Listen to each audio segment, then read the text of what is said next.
हाय दोस्तों, नमस्कार। मैं हूं नीरज राय और आपका स्वागत है फार्मा हर्ट्स में। दोस्तों, आज की वीडियो में हम लोग बात करने वाले हैं डोजिंग ऑफ द पैरासीटामोल के बारे में, यानी कि पैरासीटामोल की राइट डोज क्या होती है। वैसे तो आज तक आपने बहुत सारे पैरासीटामोल की वीडियोस देख चुके होंगे, यानी कि आपको पता होगा कि पैरासीटामोल क्या होता है, कैसे काम करता है। लेकिन इसकी जो डिटेल डोजिंग है, आज की वीडियो में हम उस पर फोकस करने वाले हैं।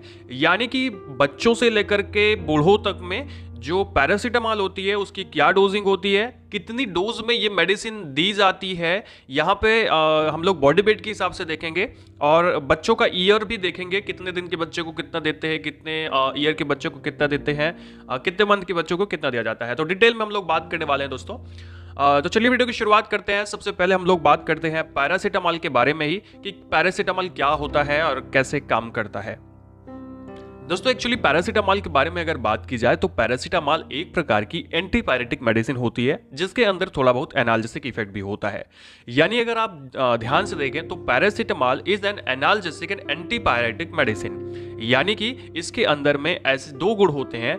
यानी ये आपको दर्द में भी राहत देती है और साथ में फीवर को भी रिड्यूस करने का काम करती है। दोस्तों, ये हमारे बॉडी के अंदर ऐसे केमिकल्स मैसेंजर को ब्लॉक करती है जो कि पेन और फीवर के लिए रिस्पॉन्सिबल होते हैं। उनको ब्लॉक कर करके क्या करती है कि जो हमें पेन होता है, फीवर होता है, उसको दूर करती है।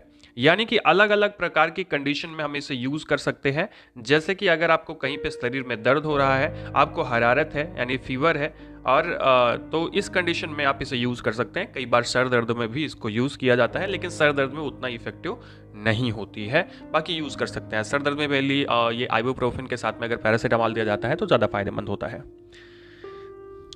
अगर इसके कुछ साइड इफेक्ट के बारे में दोस्तों मैं बात करूं तो इसके जो साइड इफेक्ट आते हैं, अगर लंबे समय तक यूज़ करते हैं तो नॉजिया वोमिटिंग हो सकती है, जो कि लगभग हर मेडिसिन के साथ में होती है। इनसोम्निया की समस्या आती है, और छोटे बच्चे जो है ना, उसमें ये स्लीपीनेस भी काज करती है। जो छोटे बच्चे होते हैं उसमें पैरासीटामोल स्लीपीनेस काज कर सकती है। हेडेक की समस्या होती है, कॉन्स्टिपेशन की समस्या होती है, इचिंग की समस्या भी महसूस हो सकती है आपको, अगर आप लंबे समय तक पैरासीटामोल का यूज़ करते हैं बिना डॉक्टर की सलाह के। तो कोशिश करें लंबे समय तक यूज़ ना करें। इसके अलावा दोस्तों, मार्केट में ये बहुत सारे ब्रांड में आती है, यानी कि ब्राड ब्रांड है, और ये एक ओटीसी मेडिसिन है, तो इसको ओवर द काउंटर लिया जा सकता है, आदमी लेता भी है। तो इस मार्केट के अंदर में कालपाल के नाम से आती है, डोलो के नाम से आती है, सुमेल एंड कैबिमॉल। इसके अलावा ये पैरासिप के नाम से आती है, पैसीमॉल के नाम से आती है, T98 के नाम से आती है। ऐसे बहुत सारे नामों से आती है मार्केट में। टैबलेट के फॉर्म में पैरासीटामोल आता है, इंजेक्शन के फॉर्म में पैरासीटामोल आता है। इसके अलावा पैरासीटामोल सस्पेंशन के फॉर्म में भी आता है। तो छोटे बच्चों में जो पैरासीटामोल होता है वो सस्पेंशन के रूप में, यानी सिरप आप समझ सकते हो, लिक्विड के रूप में यूज़ किया जाता है। तो उसको भी हम लोग बॉडी वेट के हिसाब से ही मेजर करके देते हैं। तो अभी हम लोग बात कर लेते हैं दोस्तों मेन टॉपिक पर, एक्चुअली जो हमारी डोजिंग है उसके बारे में। पैरासीटामोल की जो डोजिंग होती है, अगर मैं ओरली बात करूं, नॉर्मली अगर मैं कोई भी पेशेंट है उसको अगर ओरली ये दिया जा रहा है तो इसे 10 to 15 mg पर केजी पर डोज के हिसाब से हम ओरली दे सकते हैं एडल्ट के अंदर में। इसके अलावा अगर मैं नियोनेट्स की बात करूं, छोटे बच्चों की बात करूं, यानी जो बच्चा 0 से 9 दिन का है, ऐसे में एवरी 6 to 8 आवर पर हम उसे पैरासीटामोल दे सकते हैं। लेकिन डोज को हमें 60 mg पर केजी पर डे के डोज के हिसाब से देना होता है। यानी एक दिन यानी 24 घंटे में अगर बच्चा मान लीजिए 4 किलो का, मैं मानता हूँ 4 किलो का, आई थिंक 0 से 9 ढाई 3 किलो का होगा, ठीक है। तो मान लीजिए 4 किलो का बच्चा है, तो ऐसे में 60 को 4 से गुणा करो, यानी 240, यानी 250 mg की जो मेडिसिन है उसको पूरे दिन में आपको देना है। एक्चुअली यहाँ पे मैंने बताया आपको कि सिरप का यूज़ करते हैं, ड्रॉप का यूज़ करते हैं, तो वो भी mg में आता है, तो उसी हिसाब से आप कैलकुलेट करके बच्चे को दे सकते हैं। इसके अलावा अगर ये नियोनेट्स आपका 10 से 29 दिन का है, करीब 1 महीने का है, तो ऐसे में 4 से 8 घंटे के अंतराल पे पैरासीटामोल की जो सस्पेंशन है उसे दिया जा सकता है, और इसकी डोज को 90 mg पर केजी पर डे के हिसाब से ही देना है, इससे ज़्यादा नहीं देना है। मतलब ये मैक्सिमम डोज मैं आपको बता रहा हूँ नियोनेट्स में। अगर बच्चा 0 से 9 दिन का है तो 60 mg पर केजी बॉडी वेट के हिसाब से पर डे की मैं बात कर रहा हूँ, एक डोज की बात नहीं कर रहा हूँ। पूरे दिन की डोज निकाल के उसे डिवाइड कर लीजिए समान मात्रा में, और फिर उसे 6 से 8 घंटे के अंतराल पे दीजिए। बाकी 1 महीने का बच्चा है करीब करीब, यानी कि 10 से 29 दिन का है, तो ऐसे में आप करिए कि 4 से 8 घंटे के अंतराल पे दीजिए। लेकिन हाँ, 90 mg पर केजी पर डे के हिसाब से एक डोज बनाइए, फिर उसको आप डिवाइड कर लीजिए बराबर डोज में। 8 × 24 आप उसे 2 या 3 डोज में दे सकते हैं बच्चे को। लेकिन ध्यान रखें कि बच्चों में टैबलेट यूज नहीं होती है। इसके अलावा इन्फेंट्स की मैं बात करूं, इन्फेंट्स मतलब अब जो बच्चे, ठीक है, मतलब कुल मिला के जो शिशु हैं, एक्चुअली न्यूनेट्स का मतलब होता है नवजात, जब उन्हें दिन में गिना जाता है फिर मंथ में गिना जाएगा। तो इन्फेंट्स को क्या किया जाता है कि एवरी 4 to 6 आवर पर हम लोग पैरासीटामॉल दे सकते हैं रिवाइड करके, है ना। और इसकी जो डोज होती है वो 75 mg पर केजी पर डे के हिसाब से होनी चाहिए, यानी कि 75। देखो बच्चा जैसे जैसे बड़ा होगा उसका वेट ज़्यादा होगा तो उसकी डोज लगभग कम होती चली जाएगी, ठीक है। तो 75 mg पर केजी पर डे के हिसाब से बच्चे को देते हैं।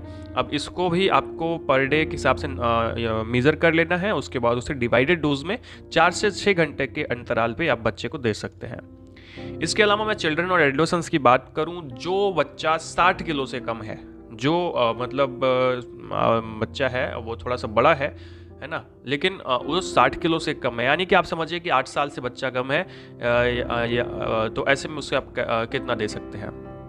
तो दोस्तों इसको भी 4 से 6 घंटे के अंतराल पे दिया जाता है और डोज को 1 ग्राम पर डोज से ज़्यादा नहीं देनी चाहिए। और अगर मैं बॉडी वेट के हिसाब से बात करूं तो 75 mg पर केजी पर डे के हिसाब से बच्चे को देना चाहिए। और ये मैं जो 1 ग्राम की डोज बता रहा हूँ वो पर डे के लिए है, यानी एक दिन में आपको 1 ग्राम से ज़्यादा नहीं देना है। अगर वो चिल्ड्रन है, मतलब बच्चा है करीब 8 साल से कम का है और 60 किलो से कम का है, तो ऐसे में ठीक है। दोस्तों अभी जो मैंने आगे की ये बात करी आपको 1 ग्राम डोज की, अगर बच्चा 8 से 12 साल का है तब भी आपको सेम, मतलब 12 साल से कम का बच्चा है, 8 साल का है, 9 साल का है, 10 साल का है, 11-12 साल का है, तो ऐसे में आपको ये वाली डोज फॉलो करनी है, ठीक है, 1 ग्राम पर डोज के हिसाब से। अगर बच्चा 12 साल का है या 12 साल से ज़्यादा का है, एक्चुअली अगर 12 साल से ज़्यादा का है तो वो फिर एडल्ट की श्रेणी में आ जाता है। फिर ऐसे में एक्चुअली 12 साल जो है बच्चों की डोज मानी जाती है, ठीक है, 12 साल तक बच्चा माना जाता है, उसके बाद उसकी डोज को हम एडल्ट के हिसाब से दे सकते हैं, बस कुछ मेडिसिन छोड़ करके। तो यहाँ पे 12 साल से अगर ज़्यादा का है तो ऐसे में 325 mg से 650 mg आप दे सकते हैं पर 4 to 6 आवर की डोज में, यानी कि एक बार में 650 mg तक उसे मेडिसिन दी जा सकती है और मिनिमम उसे 325 mg तक दी जा सकती है, एक बार की मैं बात कर रहा हूँ। अब ये चाहे बच्चा है या फिर एडल्ट हो गया है या फिर बुढ़ा हो गया है, तो ऐसे में आप ये पैरासीटामॉल की डोज दे सकते हैं, इसमें आपको ज़्यादा सोचने की ज़रूरत नहीं है। और अगर एक दिन की मैं डोज आपको बताऊं तो आपको डोज को 4 ग्राम से ज़्यादा नहीं करना है। आप एक दिन में 4 ग्राम की डोज दे सकते हैं पैरासीटामॉल की, यानी एक बार में आपको 650 mg, बाकी आप दिन में 4 बार दे सकते हैं। तो कहने का मतलब कुल मिला के टोटल आपको 4 ग्राम पर डे के हिसाब से आप आदमी को दे सकते हैं। लेकिन ध्यान रखें कि अगर आप 4 ग्राम की डोज दे रहे हैं तो इसका बहुत सारा साइड इफेक्ट आएगा, तो कोशिश करें कि आपको 2 ही टैबलेट में काम चल जाए 650 mg की, अगर आप बुखार ज़्यादा है, फीवर ज़्यादा है तो इस कंडीशन में। तो ये तो दोस्तों आज के वीडियो में थी प्रॉपर डोज क्या होती है पैरासीटामॉल की। वीडियो आपको इन्फॉर्मेटिव लगा हो, अच्छा लगा हो तो चैनल को सब्सक्राइब करिएगा, वीडियो को लाइक करिएगा, दोस्तों के पास शेयर करिएगा। इस तरह के वीडियो देखने के लिए हमारे चैनल पर बने रहे दोस्तों। आगे आने वाले समय में आपको और भी अच्छे वीडियोज देखने को मिलेंगे जिससे आपको बहुत सारी हेल्प हो सकती है। इस वजह से चैनल को सब्सक्राइब जरूर करिएगा और हमारा हेल्थ मोगिया चैनल भी देखिएगा और हमें इंस्टाग्राम पर भी फॉलो कर सकते हैं। पूरा वीडियो देखने के लिए बहुत बहुत धन्यवाद। मिलते हैं नेक्स्ट वीडियो में।